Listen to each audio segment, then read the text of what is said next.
अंधेरा। कृपया ध्यान दें। दिल्ली की द्वारका सेक्टर 26 में एक पुराना मकान खाली पड़ा था। आसपास के लोगों का कहना है कि उस मकान में रहने वाला खुराना परिवार रातों रात गायब हो गया और फिर उसके बाद कोई भी इस मकान में रहने नहीं आया। लेकिन आज सुबह से ही वहां चहल पहल थी। किसी मिश्रा जी ने घर खरीद लिया था और उनका बेटा अतुल और नई नवेली बहू कविता वहां रहने आने वाले थे। सुबह के वक्त अतुल और कविता घर पहुंचते हैं। अतुल, घर की साफ सफाई तो बहुत अच्छी से हो गई है। हाँ, देख कर लगता नहीं कि 5 साल से बंद पड़ा है। हाँ, लेकिन इतने दिन से कोई इसे संभालने क्यों नहीं आया? अरे कविता, इस मकान के मालिक का कोई अता पता नहीं। कहाँ चले गए कोई नहीं जानता। तो फिर आपने घर को किससे खरीदा? मकान मालिक के कोई दूर के रिश्तेदार हैं, बहुत कम पैसों में बेच रहे थे तो मैंने खरीद लिया। जानती हो ना, दिल्ली में जमीनों के भाव कितने हो गए हैं। हाँ, लेकिन कोई गड़बड़ तो नहीं है ना? नहीं बाबा, ऐसा कुछ नहीं है। अतुल बाथरूम में नहाने जाता है और कविता किचन में। तभी उसके हाथ से स्पून गिर जाती है। जैसे ही कविता स्पून उठाने नीचे झुकती है, उसे किचन की शेल्फ के नीचे किसी की आंखें नजर आती हैं। कविता चीखकर बाहर आ जाती है। अरे कविता, कविता क्या हुआ? अरे तुम ऐसे चिल्ला क्यों रही थी? क्या हुआ? वाह, वहाँ अलमारी के नीचे कोई है। अतुल नीचे झुकता है और घबराकर पीछे हट जाता है। मैंने कहा था ना, कुछ है वहाँ पर। अतुल, चलो हम यहाँ से चलते हैं। तुम भी ना कविता, वहां कॉकरोच है और कोई भूत नहीं है। एंड आई नो तुम्हें कॉकरोच से कितना डर लगता है। अतुल, मैं सच कह रही हूँ, वहाँ कॉकरोच नहीं बल्कि कुछ और था। किसी की आंखें। मुझे डर लग रहा है, मैं यहाँ नहीं रह सकती। अतुल कविता की बात नहीं सुनता और रात हो जाने के कारण वह उसे सोने को कहता है। डर की वजह से कविता को नींद नहीं आ रही थी। तभी उसकी नजर छत पे लगे फैन के पास मकड़ी पड़ जाती है। वो मकड़ी को देखने लगी और देखते ही देखते कविता को एहसास होता है कि मकड़ी का आकार बढ़ता ही जा रहा है।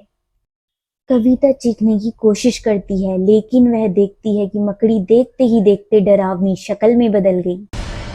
अतुल, उठो, वो देखो। क्या हुआ कविता? तुम ठीक तो हो ना? क्या हुआ? वो देखो अतुल, वो कौन है? एक छोटी सी मकड़ी, और कौन?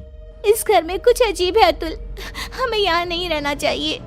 ऐसा कुछ नहीं है, बेकार में डर रही हो तुम। अगली सुबह ब्रेकफास्ट के टाइम पर कविता, आज मैं ब्रेकफास्ट नहीं कर पाऊंगा, मुझे बहुत देर हो गई है। प्लीज अतुल, कुछ तो खा लो। देखो, मैंने नाश्ता टेबल पर लगा दिया है। प्लीज कविता, तुम फ्रिज में रख दो, मैं निकाल कर खा लूंगा शाम को, ठीक है? Okay, bye.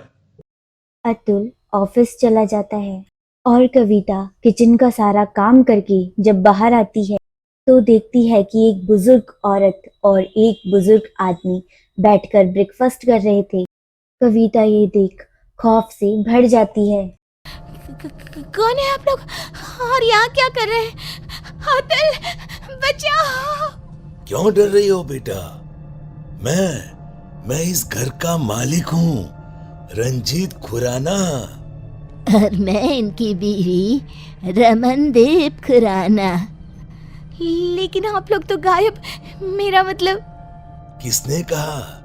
अरे हम तो यहीं रहते हैं, इसी घर में। वो देखो, हमारे कपड़े, सारा सामान सब तो है। लेकिन बेटा, जब से तुम आई हो ना, हम बड़े खुश हैं। अकेले पड़ गए थे ना। कविता हैरान हो गई और देख रही थी कि घर में खुराना और उसकी बीवी का सामान नजर आ रहा था। कविता घबराहट में दरवाजे की तरफ बढ़ती है ताकि वह बाहर जा सके कि तभी एक यंग औरत उसके सामने आ जाती है। कहाँ जा रही हो? मेरे मम्मी पापा ने कहा ना कि वो अकेले हैं, उनका ख्याल कौन रखेगा? कौन है आप सब? कौन है? जाने दीजिए मुझे। मैं इनकी बेटी हूँ ना, क्या करूँ? मैं तो मरने के बाद इनका ख्याल रख नहीं सकती। अब तुम्हें ही ये काम करना होगा ना। हेल्प! हेल्प! कोई बचाओ मुझे। कविता भागती है और अपने कमरे में एक कोने में बैठ जाती है। पूरा दिन वह एक जगह ही बैठी रहती है। शाम को अतुल घर वापस आता है और कविता को ऐसी हालत में देख परेशान हो जाता है। क्या बात है? अरे तुम यहाँ ऐसे? तुम्हारी तबीयत खराब है क्या? क्या हुआ? वो अतुल खुराना और उसकी बीवी यहाँ इस घर में। कौन खुराना? कविता, ये क्या बहकी बहकी बातें कर रही हो तुम? इस घर के मालिक अतुल वो यही है, इसी घर में। मैंने उन्हें देखा है और उनकी बेटी भी। तभी कविता ने देखा कि बुजुर्ग औरत, आदमी और उसकी बेटी ठीक उसके सामने आकर खड़े हो गए। वो देखो अतुल, वो सब यहाँ है, तुम देख रहे हो ना? ओ ये, अरे ये तो मेरे मॉम डैड हैं। इनसे डरने की क्या जरूरत है? चलो अब उठो, डिनर बनाओ सबके लिए। और सुनो, मम्मी पापा को इंसानों का मांस बहुत पसंद है, तो वही पकाना। क्या कहा तुमने? तुम्हारे मम्मी पापा? लेकिन तुम अतुल मिश्रा मेरे पति हो, और ये खुराना, और ये क्या मजाक है? इंसानों का मांस? कौन हो तुम? ओह अच्छा, तुम्हारा पति। तुम उसकी वजह से परेशान हो। रुको। अतुल पीछे पलटता है और फिर जैसे ही वह कविता की तरफ पलटता है तो कविता देखती है कि उसका चेहरा बिल्कुल ही बदल चुका था और अब वो किसी भेड़िए की तरह नजर आ रहा था। कौन हो तुम? मेरे पति कहाँ है? क्या किया तुमने उसके साथ? अतुल ने रूम की छत की तरफ इशारा किया। कविता ने देखा कि अतुल का शरीर रूम की छत से चिपका था और वह मर चुका था।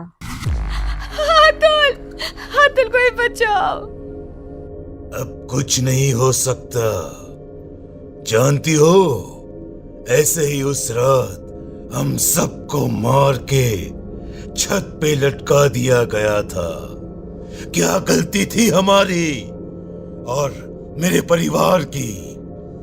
यही इसी फैन के पीछे हमारी डेड बॉडी छुपा दी गई, फॉल सीलिंग करवा के, ताकि किसी को पता ना चले।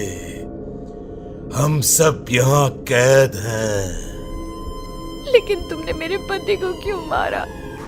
उससे तो मरना ही था, क्योंकि उसके बाप ने, जो कि एक कॉन्ट्रैक्टर है, इस घर को हड़पने के लिए ये सारा खेल रचाया था।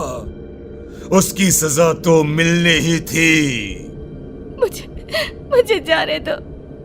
मैंने तुम्हारा क्या बिगाड़ा? नहीं, अब तुम हमेशा के लिए यहाँ कैद हो।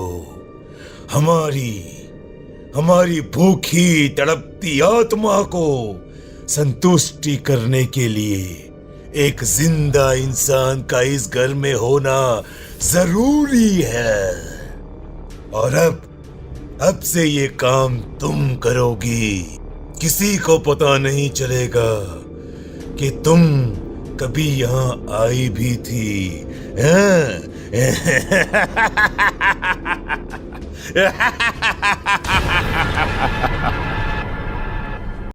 उसके बाद सेक्टर 26 में एक खबर और फैल गई कि खुराना के मकान में आए अतुल और कविता भी गायब हो गए।